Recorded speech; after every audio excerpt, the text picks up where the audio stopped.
The camera lands where the ocean presses with crushing force and sunlight has never arrived. At 8,336 meters in the Izu-Ogasawara Trench, a pale fish crosses the illuminated seabed. Its soft body undulates toward bait, becoming the deepest fish yet filmed in place. The 2022 observation shows a snailfish probably belonging to the genus Pseudoliparis. No specimen was collected there, so its exact species remains responsibly unresolved. The record is a moving image with measured depth, not a complete biological identification. How can a vertebrate swim, sense food, and maintain cells under such pressure? The mystery deepens because the trench continues below, while confirmed fish records eventually stop. If you descended beside the lander, every kilometer would remove light and intensify pressure.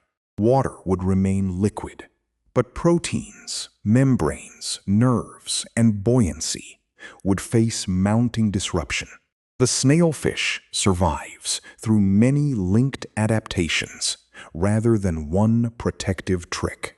Its flexible body, chemical defenses, feeding behavior, and life history fit the hadal environment. Yet one filmed individual cannot reveal an entire population or establish the ultimate depth boundary. The investigation, therefore, follows the descent, while separating what the camera proves from what biology infers. At the bottom of that descent, a small fish tests the apparent limits of vertebrate life. The upper ocean begins with sunlight, photosynthesis, warm layers, and rapidly changing weather. Below roughly 1 kilometer, darkness is permanent, and sinking organic matter becomes an essential subsidy. Pressure rises steadily with depth, transforming the physical challenge long before the trench floor appears. At several kilometers, ordinary surface fishes would suffer severe disruption to cellular machinery. Deep-sea fishes avoid gas-filled swim bladders that would be difficult to regulate under extreme pressure. Their tissues are largely water, preventing the body from being compressed like an empty container. Beyond 6,000 meters lies the hadal zone, formed mainly by deep ocean trenches.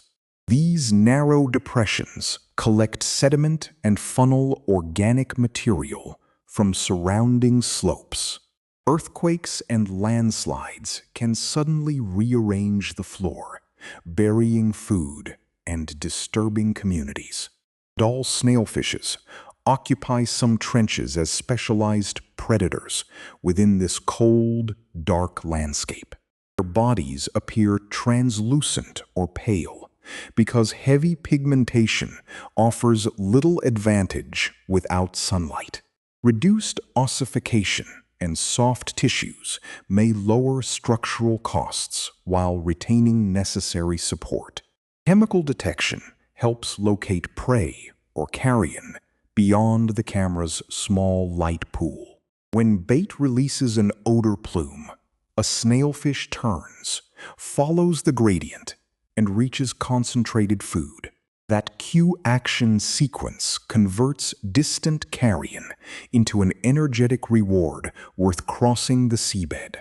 Natural meals include small crustaceans, especially amphipods, rather than bait supplied by researchers. When amphipods gather around organic falls, snailfish can exploit dense, energy-rich patches. The fish approaches, captures prey by suction, and gains resources in a habitat with irregular delivery. Cold temperatures slow reactions, reducing demand while also limiting growth and movement. Cell membranes require chemical adjustment so they remain functional instead of becoming too rigid. Proteins require stabilization, because pressure can favor changes that interfere with normal folding and activity. Deep fishes accumulate trimethylamine N oxide, commonly called TMAO, which helps stabilize cellular proteins. This compound supports pressure tolerance, but increasing its concentration creates its own physiological constraints. The 8,336-meter record came from an autonomous baited camera system placed on the seafloor. Its depth sensors anchored the observation to a measured location within the Izu-Ogasawara Trench. The video directly demonstrates a functioning fish swimming at that depth during the deployment. It does not demonstrate residence throughout the year, reproduction there, or survival below that point. Artificial bait changed local behavior by broadcasting an unusually strong chemical signal. Approach confirms sensory and swimming ability, but abundance near bait cannot equal natural density automatically. Body proportions visible on video support identification as a snailfish, while species-level features remain unavailable. Without a specimen, researchers cannot examine internal anatomy, genetics, age, diet, or reproductive state. Nearby trench observations provide context, but neighboring trenches are separated environments with distinct histories. In the Japan Trench, specimens of Pseudoliparis belyaevi were collected at 8,022 meters. Those animals represent the deepest fishes physically collected, a different record from the deepest fish filmed. Their identification cannot simply be transferred to the uncollected individual farther south. Trench isolation can produce related populations whose outward forms remain frustratingly similar. Laboratory analysis of collected animals can test relationships, but it cannot identify a fish left on camera. Baited traps supply specimens and behavior, though they selectively attract animals responding to scent. The same laboratory analysis reveals molecules associated with depth, but collection alters pressure immediately. Pressure experiments test mechanisms under controlled conditions, while never recreating the entire hadal ecosystem.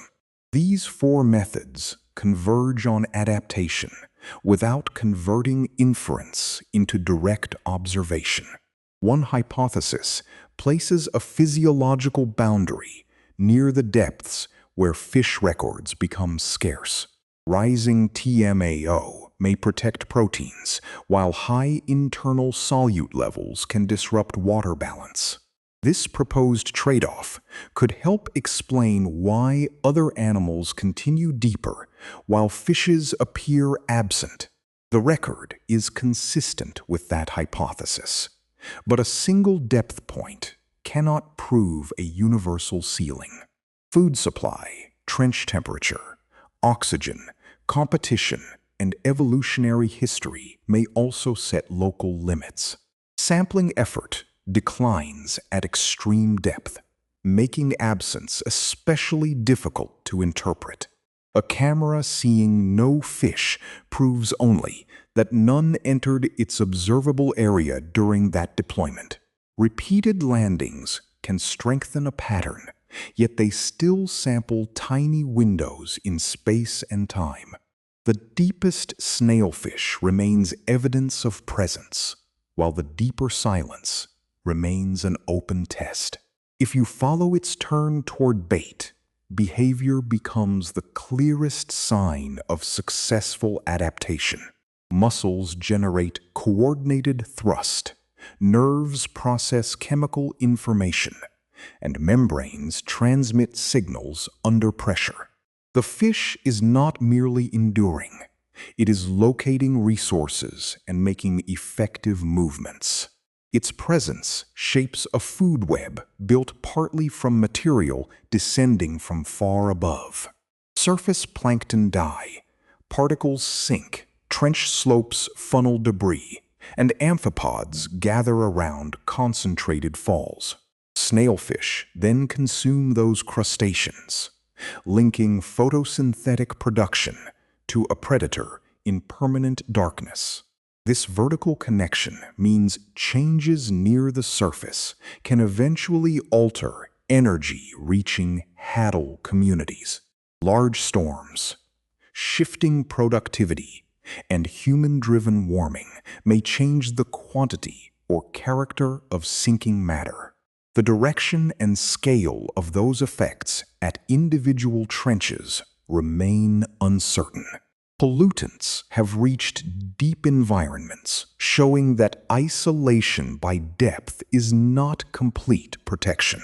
Plastic debris and persistent chemicals can travel downward through currents, particles, and animal bodies. Disturbance from sampling is currently local, but future industrial interest could increase human pressure. Trenches also sit along active tectonic boundaries where natural disruption is already severe. When a landslide moves sediment, mobile snailfish can search elsewhere, while buried prey communities must recover. Mobility provides flexibility, but steep trench walls may divide suitable zones into isolated patches. Reproduction remains one of the least visible parts of the deepest snailfish story. Eggs, larvae, and juveniles may occupy different depths, changing how populations connect across a trench. The recorded individual appeared small, but size alone cannot securely determine age from distant video. If you call it a juvenile, that remains an interpretation rather than proof from collected anatomy. Resolving life history matters because a population cannot persist where adults merely visit but offspring fail. Future evidence must carry the depth record from isolated observation toward a complete ecological account.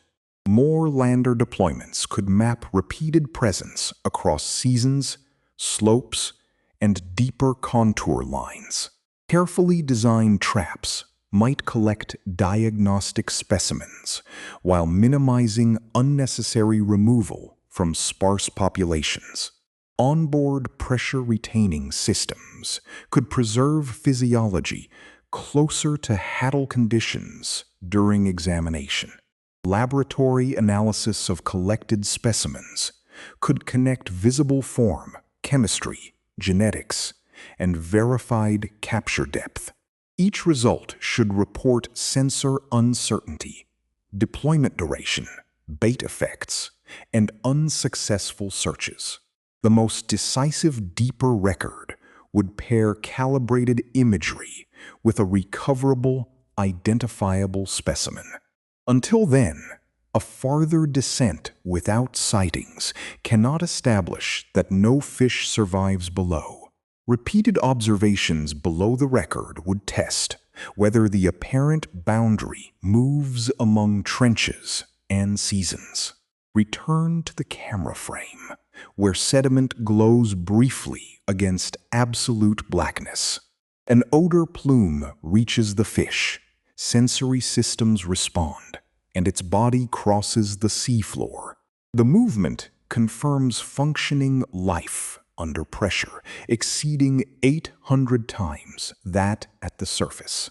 The species remains unknown, the population remains largely unseen, and the depth limit remains provisional. No legend or blurred shape is needed, because the measured observation is extraordinary enough. At 8,336 meters, the deepest recorded snailfish marks a verified presence, not the ocean's final boundary.